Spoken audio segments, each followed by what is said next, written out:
Olá, olha quem tá aqui de novo, com a mesma cara, com o mesmo cabelo, com a mesma roupa. Sim, meus amores, não significa que eu tô uma semana sem tomar banho não, viu?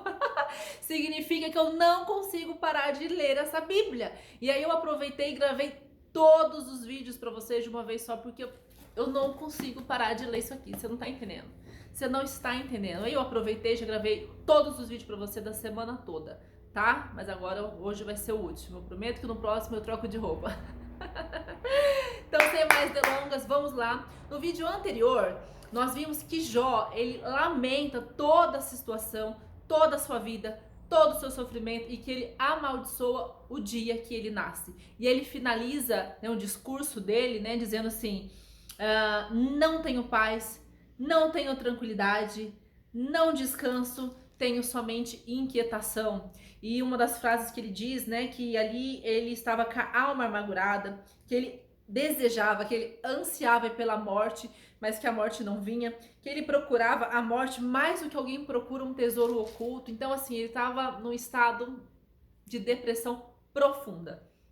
Só que tinha 3 amigos ali com ele, ouvindo toda a sua lamentação, toda a sua tristeza, com razão, né? Não vamos tirar a razão de Jó, afinal ele estava sofrendo muito por todas as perdas que ele tinha tido na vida, com os filhos, bens materiais e agora doente, né? Ali da sua carne, da sua alma, enfim. Ele estava com razão numa depressão muito profunda, mas para isso que servem os amigos. Os amigos estavam lá e falaram: ô, peraí, Jó, não é assim que funciona não. Não é só tristeza, não é só choro, não é só depressão, não. Existe um Deus, peraí. E aí a gente vai ver praticamente quase que o livro inteiro ali de Jó, os amigos dele chacoalhando ele. Os 3 amigos dele falaram: peraí, Jó. Começaram a discursar, começaram a dar um chacoalhão, um choque de realidade para ele, trazendo ânimo para ele, para que ele pudesse olhar a vida por um outro lado, com esperança, para que ele pudesse clamar a um Deus.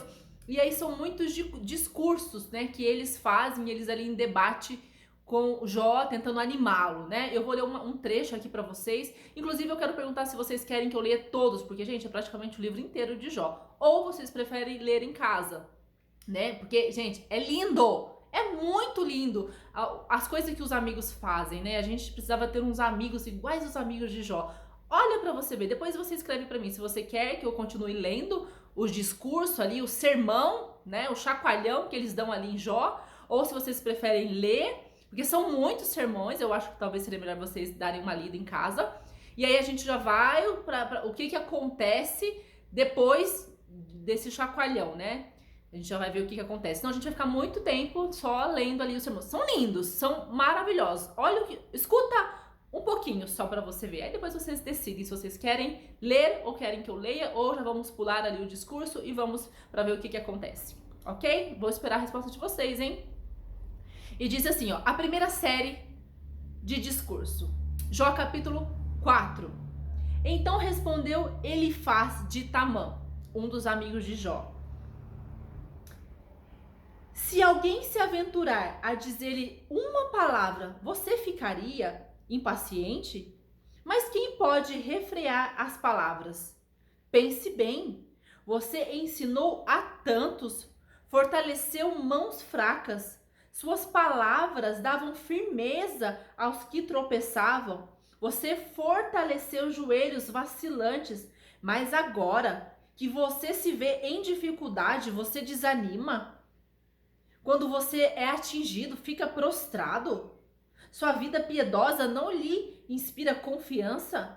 E o seu procedimento irrepreensível não lhe dá esperança? Reflita agora. Qual inocente chegou a perecer?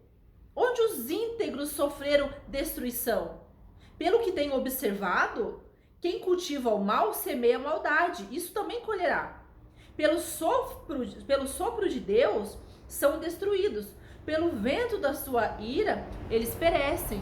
Os leões podem rugir e rosnar, mas até os dentes dos leões fortes se quebram. O leão morre por falta de presa, os filhotes da leoa se dispersam.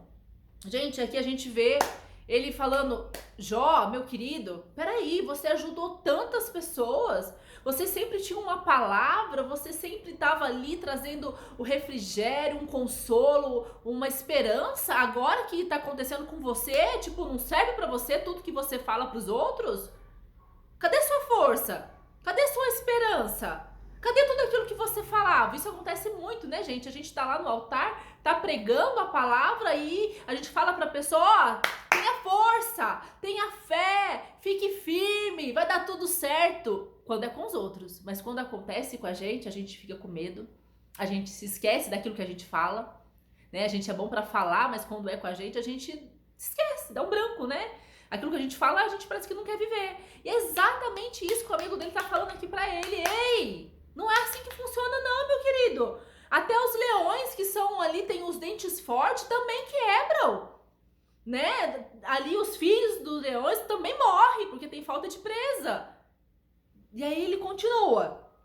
Disseram uma palavra em segredo, da qual os ouvidos captaram um murmúrio em meio aos sonhos perturbadores da noite. Quando caí no sono profundo sobre os homens, temor e tremor se apoderam de mim e fizeram estremecer todos os meus ossos. O espírito roçou meu rosto e os pelos do meu corpo se arrepiaram. Ele parou, mas não pude identificá-lo. Um vulto se pôs diante dos meus olhos, ouvi uma voz suave que dizia: poderá algum mortal ser mais justo que Deus? Poderá algum homem ser mais puro do que o seu Criador?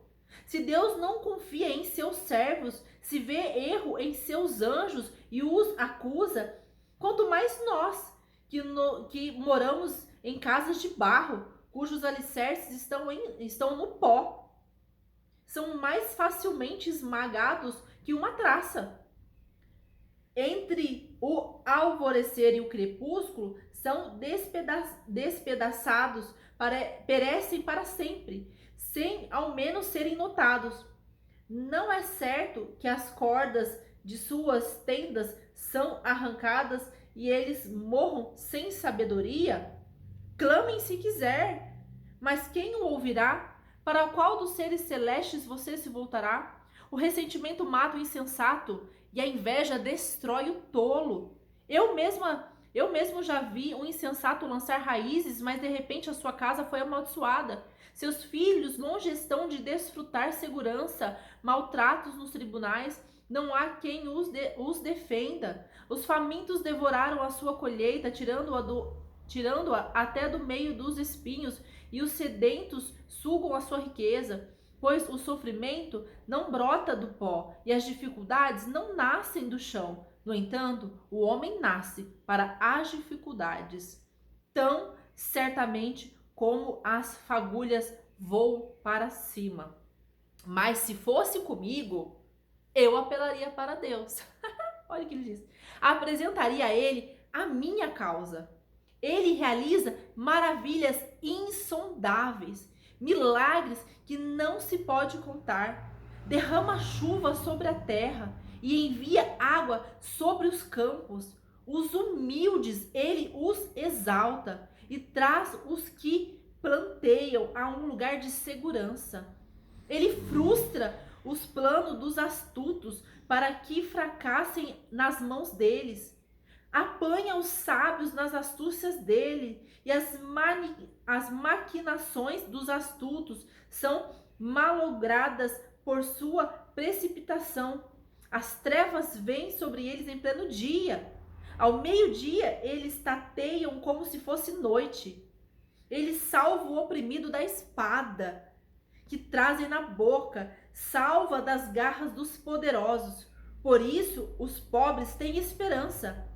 E a injustiça cala a própria boca. E aí ele continua mais ainda, né? Falando várias coisas sobre esse nosso Deus, né?